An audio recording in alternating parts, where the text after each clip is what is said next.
my left, Emma Agu. Now, I've known Emma Agu for a very long time, but I have to be thorough with the introduction so that I don't give out anything. Now, Emma Agu, at present, he is the Chief Executive Officer of Gavinta and Associate. And Gavinta and Associate is an integrated media outfit under the publishers of True Vision Media Platforms. And he is a consultant to the PDP Governors Forum. I'm not finished yet.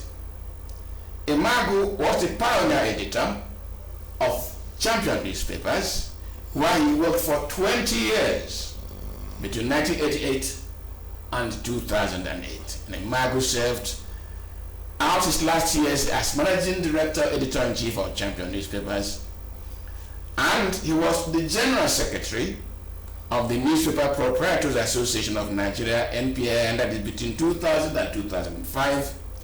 And hear this, he was the Chief Press Secretary to the heads of the interim national government in Nigeria, Chief Ernest Shoneko. So he's thoroughly qualified to discuss the June 12 matters. Emma, you're welcome to the program. Thank you very much, Chief. I'm flattered by the introduction. I hope that I'll be able to cope with the questions that we follow. On my right is another friend, Alpha Jardine. Alpha Jardine is also a thoroughbred media gentleman and is now the CEO of 5671 Media. He's a media consultant. Alpha. Thank you so much for having me. Thank you so much for having me. Gentlemen, I think we should start the conversation this morning. The media. Yes, it is June 12th. Yes, it is Democracy Day in Nigeria. But let me ask you really, did the media redeem itself in reporting the June 12th crisis? Well, Chief, again, thank you for having me on this program. And, on a day like this, and again, I would like to express the light that June 12th was declared Democracy Day because it marked a watershed in the country's effort at building a cohesive nation. And what do I mean by that? June 12th was an occasion that Nigerians literally threw away their differences, the fault lines that have dogged our movement towards nation building were literally closed, and it was an election where people did not bother about certain cleavages, but saw somebody, and that was Chief M.K. Abiola, may so rest in peace, and voted him in. It was also an election that marked, that ushered in a certain level of transparency in electoral management in the country, under the leadership of the late Professor Humphrey Nwosu. We probably would come back to that, because talking about the reportage of the June 12th elections, it seems to me that to the extent that Humphrey Nwosu had not been honored, the reportage has not ended. Because it's still not, not just at some of the problems of our country, but did the media redeem itself during June 12th? I would say that the media was vibrant, the media was responsible, the media was vibrant, the media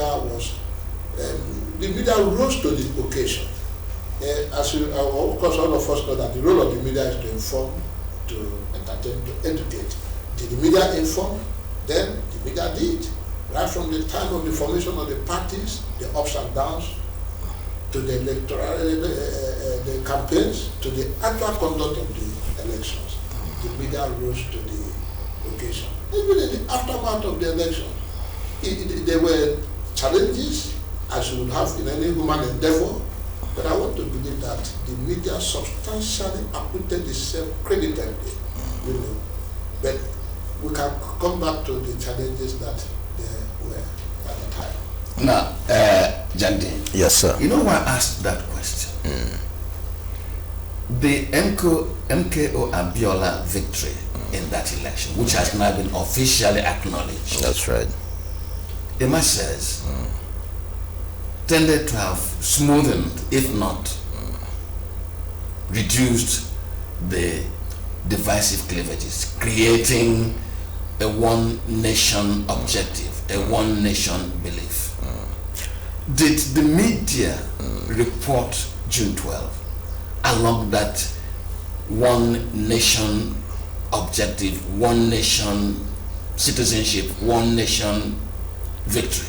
Sadly, it did not. Let me begin this way by thanking God and thanking Nigerians for staying together in spite of what the aftermath of that election was. Let me also use this opportunity to congratulate every Nigerian, because this is the first time in well over 25 years that as a nation we have progressed along democratic tenets. Whatever side of the divide you belong, be it that you believe we have a democracy or we have just civil rule, whatever it is, we've not had military incursion in well over 25 years. So for me, that is a plus. Now, to answer your question, the media, I don't think, was nationalistic in approach as far as reportage of the aftermath, not events leading to the election, not events during the election, but you know, immediately after the annulment, whatever we're celebrating today actually started there. Yes, as Chief did mention, Nigerians said, in spite of our differences, let's give somebody a mandate. But there was a reason. And what was this reason? We wanted the military out. And if a Muslim ticket then was something that, of course, later became an issue, was the way out, Nigerians didn't see why it should be that a bother. MKO Abiola, at that point in time, well-lived billionaire, a philanthropist, a sports person, he was well known. Nigerians said, okay, let's give him the mandate. The idea was to get the military out at all costs, but of course that was not to happen. Thereafter, we have 8-month interregnum where Shinekon was president, you know, may his soul rest in peace.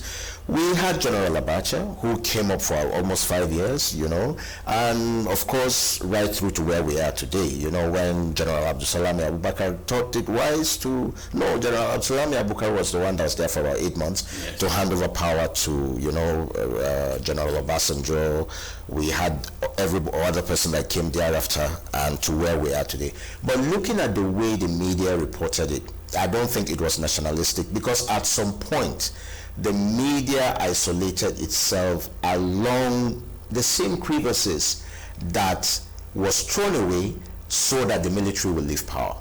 So in my opinion, the media at some point divided itself.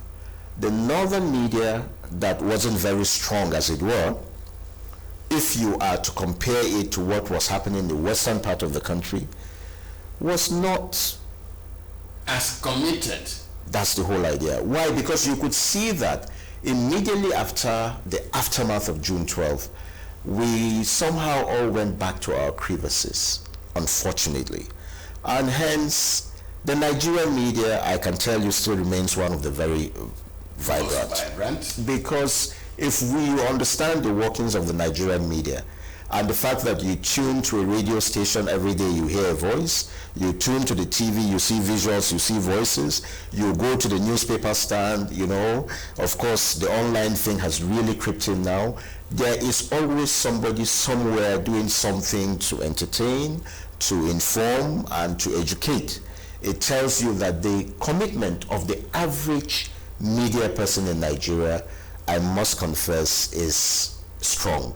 But to answer your question, will I say the media was very nationalistic after the aftermath of June 12th? I don't quite share that opinion. I think I'd like to weigh in there. The issue of nationalism remains a debatable one.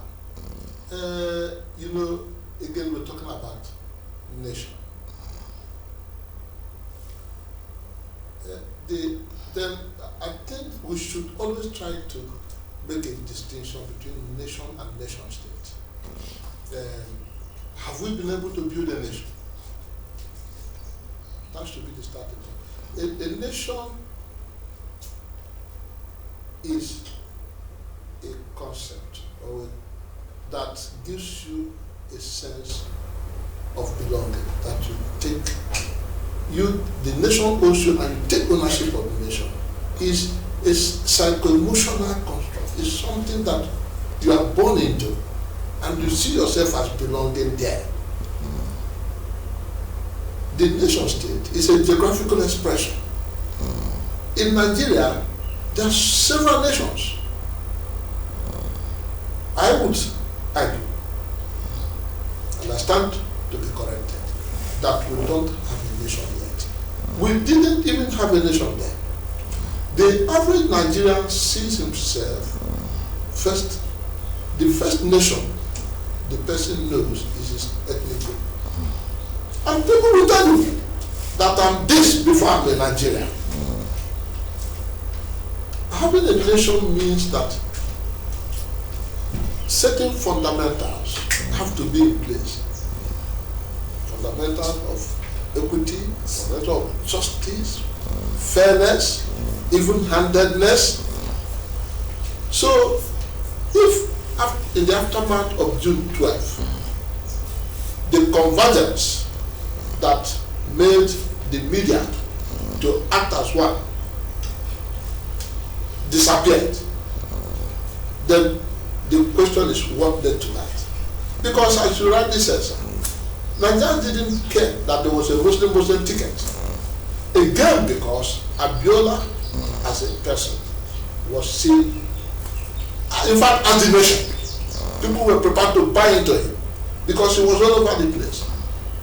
But in the aftermath of the elections, of course, politicians started giving meaning and interpretations that rather emphasize, prioritize primordial sentiments over having that coalition of interest to build a united nation. If you remember, after some time, even the ticket was like it became a divided ticket. There was a time even the vice president couldn't really be found. And the media does not operate in isolation. The media is a microcosm of the society. The media is a victim of the Nigerian society. Media performance is anchored on several factors. Number one, ownership. Yeah. Ownership defines editorial philosophy. But should it? Of course. It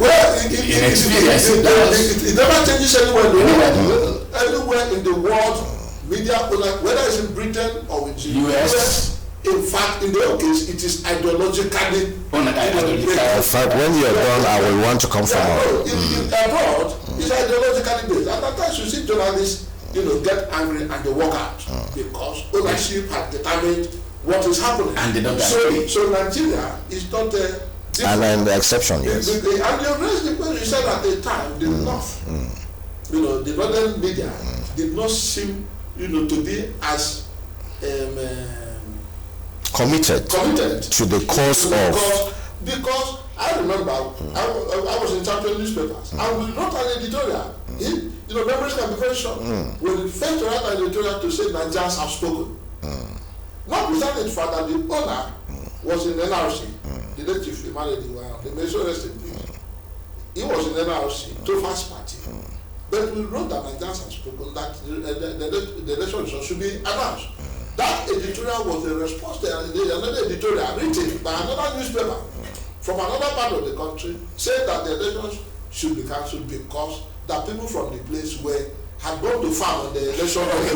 Listen, I will get back. I just want to tell our viewers this morning that what we are looking at as our first take, because all throughout today we'll be dwelling on this June 12th experience, the Democracy Day, definition of democracy, whether how healthy Nigerian democracy has been from this morning till the end of the day. It is a Democracy Day special.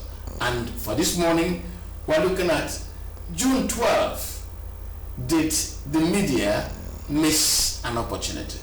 Let me repeat. June 12th. Did the media miss an opportunity? Now, Jardine, yes, let us get the conversation back on track. All right. Now, Imam had said that the election, though Muslim ticket, that's right, Nigerians accepted it. Because Nigerians wanted the military out. It was a pan-Nigerian victory. Now, but you said that the media wasn't quite cohesive. Yes. Did not seem to be heading to a single direction. That's right. Which Imam has said should be nationalistic. Was the media patriotic? We didn't see the level of patriotism that would have been required. And come to think of it, don't forget that we were just coming out of a military interregnum that happened through from 1983 right through to 1993.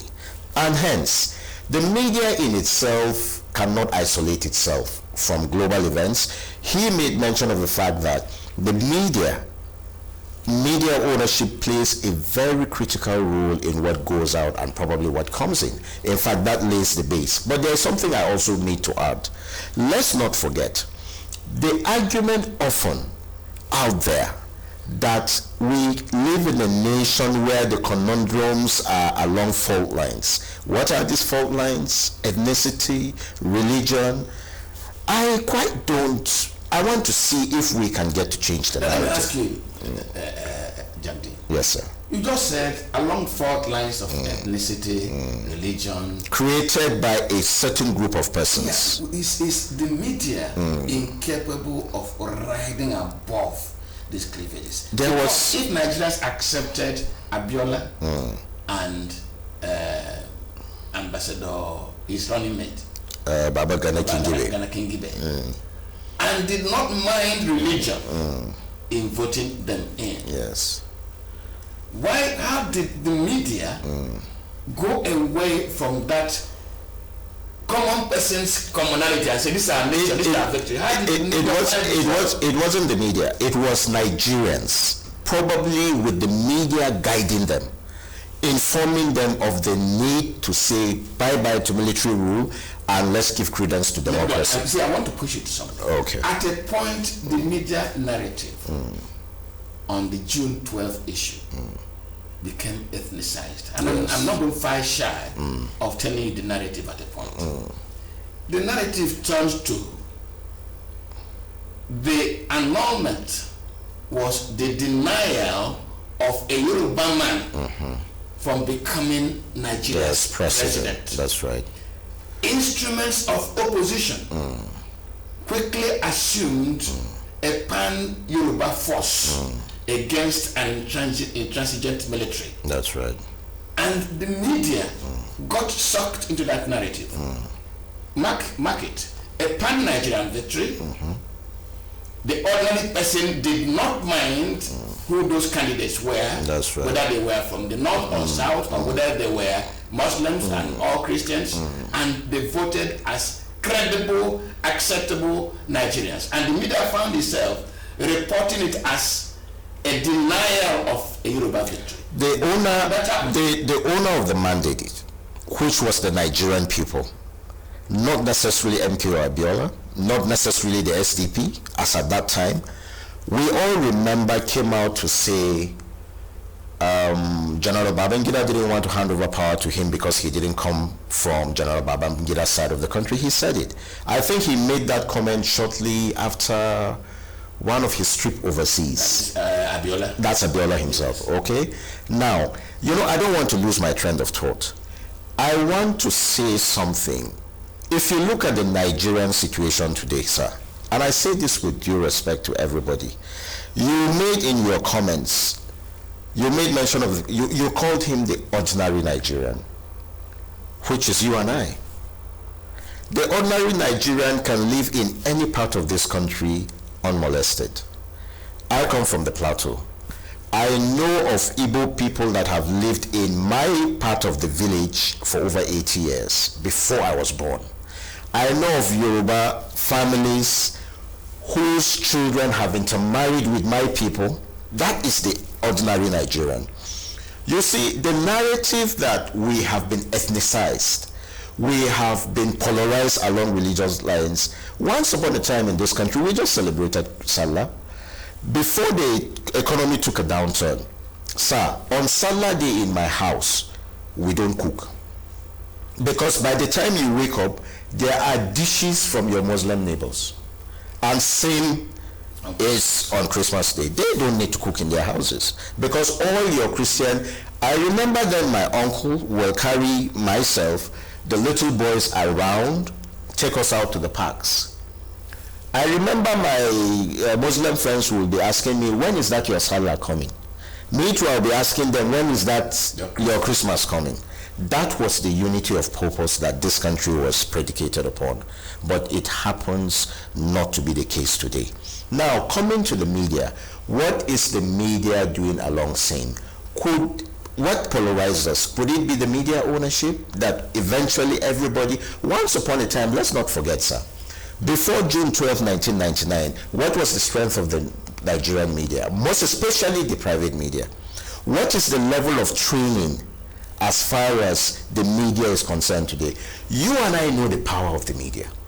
We are all media people. You have a lot more experience, and I mean, sitting here talking to him, talking to you, it's a great privilege. I count it an honor to be interviewed by and sitting here talking, you know, with people of your cream. But it still remains, the Nigerian media needs to evolve. The Nigerian media needs to give credence to that holds us as one. I want to see a Nigerian media that is nationalistic in scope. I want to see a Nigerian media that is patriotic in reporting the economy, in reporting insecurity, in reporting issues that border on religion. The Nigerian media should know what to report and also what not to report. There are things you should blank out. Yeah, Emma, the Nigerian media should. The Nigerian media, from my own perspective, just questioning. You said they performed creditably. How did the conversation change from a pan-Nigerian challenge or a pan-Nigerian loss to a group loss, a regional loss? Well, you know, I tried to, my comment, I had, put it in perspective. And I did say that after the annulment, the narrative changed. My good friend talked about Igbos and Yorubas, people non-indigenous, quote unquote, who resided in his place comfortably. It's the case all over Nigeria.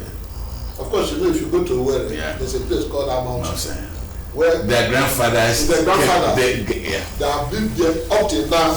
They still live there, and it's important he raise that issue because it is quite fundamental. You see, you don't sow cassava and you reap cocoyam.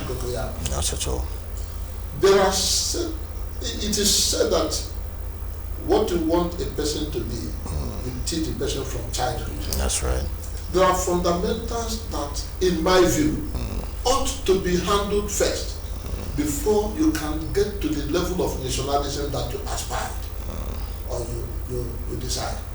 For instance, if we had to build a nation, means that a certain level of consciousness has to be created along a certain path. Till today, you have in the country indigenous and non-indigenous. The person whose grandfather lived in that village and in my village is still a non-indigenous.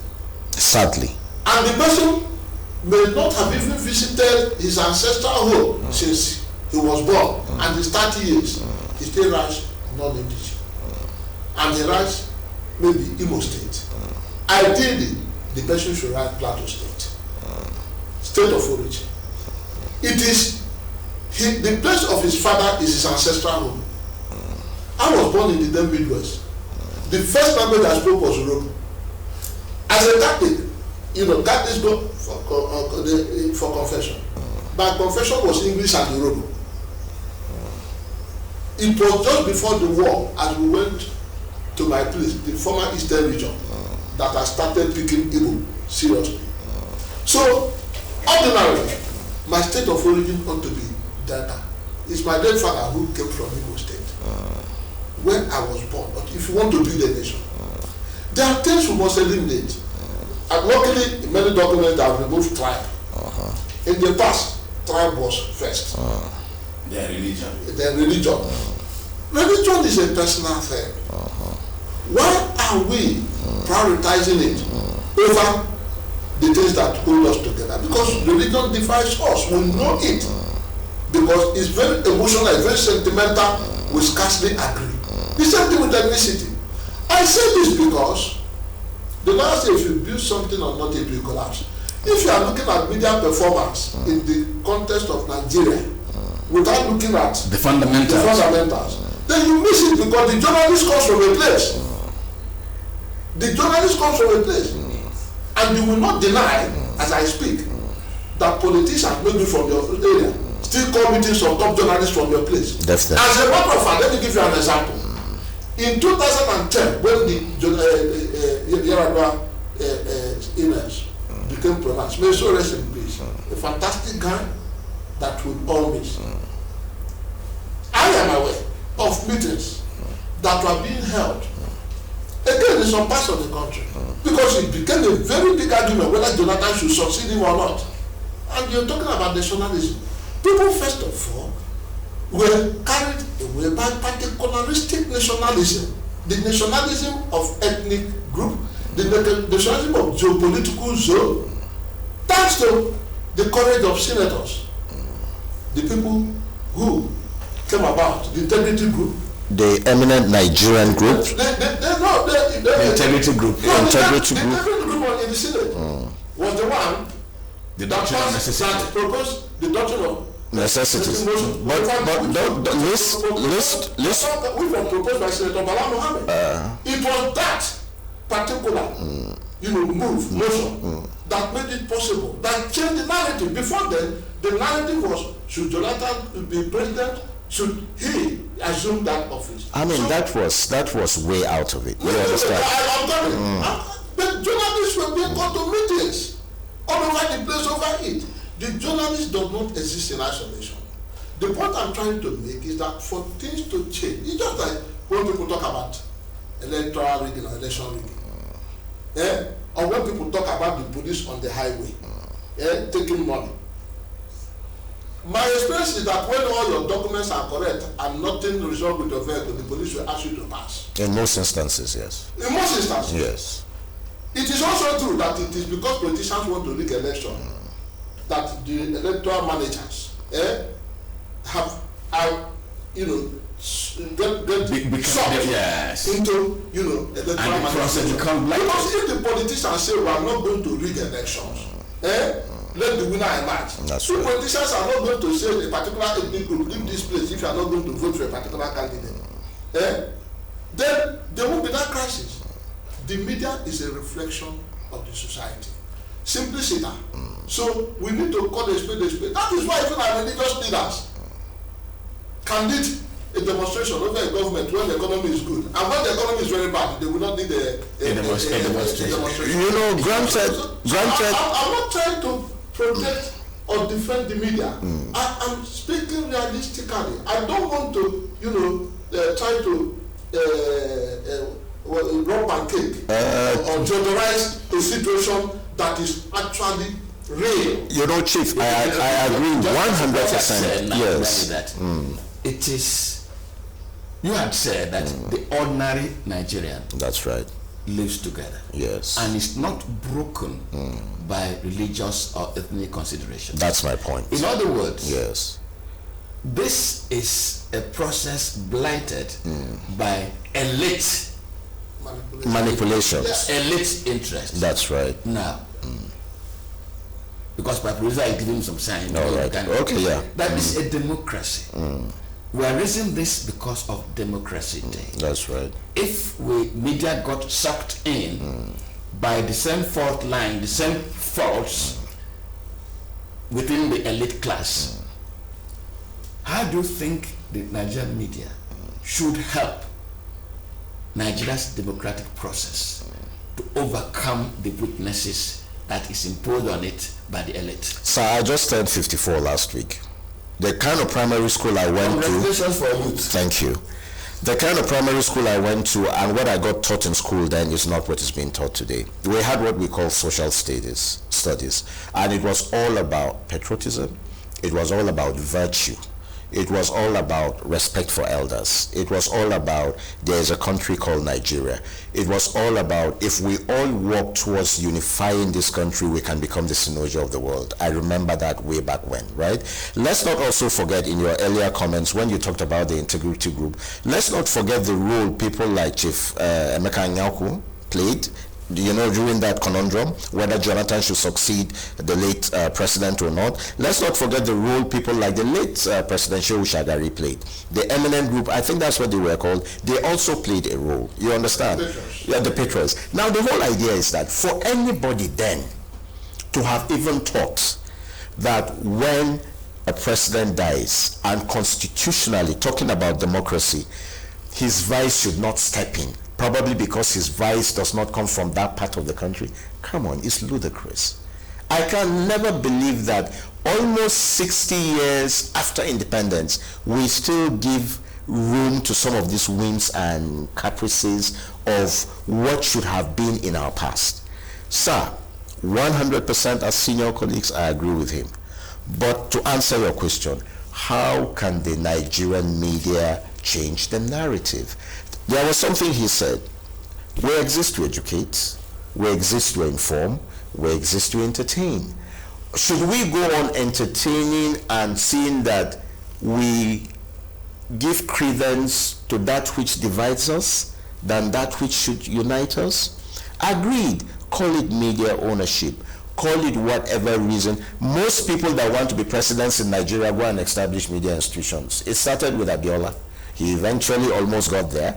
Anyway, we all know what is happening. We don't need to we don't have all that time. No, we don't. President has his own media. Well, we understand his name is nowhere. The Senate President has good. Correct. Very good. So towards appropriating power, you establish. So that goes to tell you the power and the strength that comes with the media and also media ownership. But the bottom line is, my take is, I wish as media men and women, in spite of our differences, let's put Nigeria first. What is a democracy? Often, government of the people, for the people, by the people. It goes beyond that. Democracy is about balancing power. Democracy is about conflict resolution. Democracy is about seeing that power resides with the people. It's only the media that can hamper these virtues. Is it perfect? No. Even in the US, as Oga here said, we all know that the problem Trump had with CNN, he was more, Fox News, because somehow they are Republican in scope and what have you. Now the bottom line is, look at what Trump is doing today. Hardly his chief press secretary doesn't even have a job now. Because if he's flying on board Air Force One, he's talking to the media on Air Force One. These days, they come into the Oval Office. Back in those days, it was not the situation. Individualism. Individual differences as it were. Yes, I just want to I need to make, you were talking about generational gap between us. I must let you know that I'm also learning a lot from you. Because learning is a lifelong process. Yes, sir. Yes, that's the truth of the matter. Chief, sir, when we started, I talked about the fundamentals. One is that, and this is where the legislature, the political class, the elite, they have a big role to play.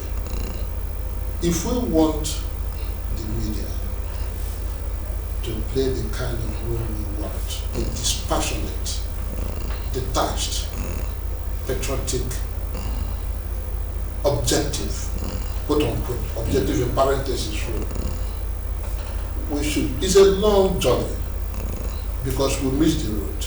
We must redirect ourselves first to lay the foundations that will make people believe that they live in a nation. First of all, we should eliminate this thing of indigenous and non-indigenous.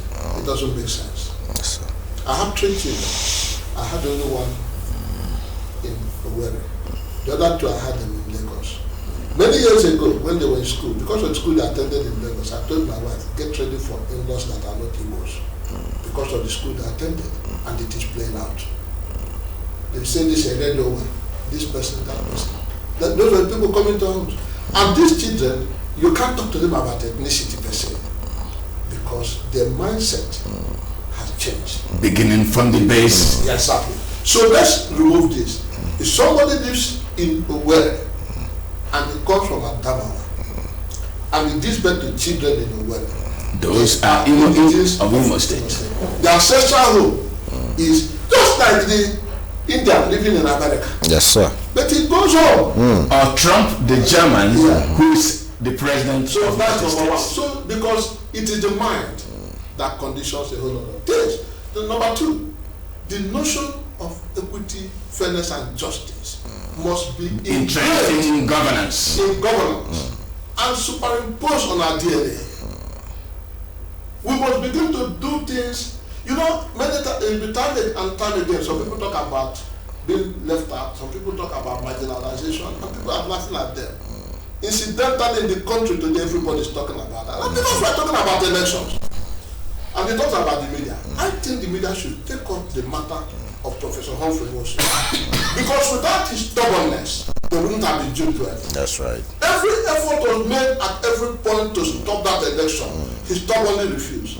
The story was out there, and it has not been denied, of how he was physically assaulted to stop the election. You know, Nwosu didn't just stop the elections. The story is there. He was literally under threat of death. Yes. And you know, all the things that were being done, court cases, etc., were instigated, masterminded by people outside his purview. The man did everything, and today we still regard that election as the most transparent. And he produced a president who posthumously was crowned president with the GCFR conferred on him. Every place in Nigeria is being named after him. The vice presidential candidate has also his own GCOM. Who at the time abandoned the ticket. Good. But the man who stood his ground and got his team together and produced that election that is being celebrated today. You know, a senator of the Federal Republic of Nigeria went to the Senate and described him as a coward.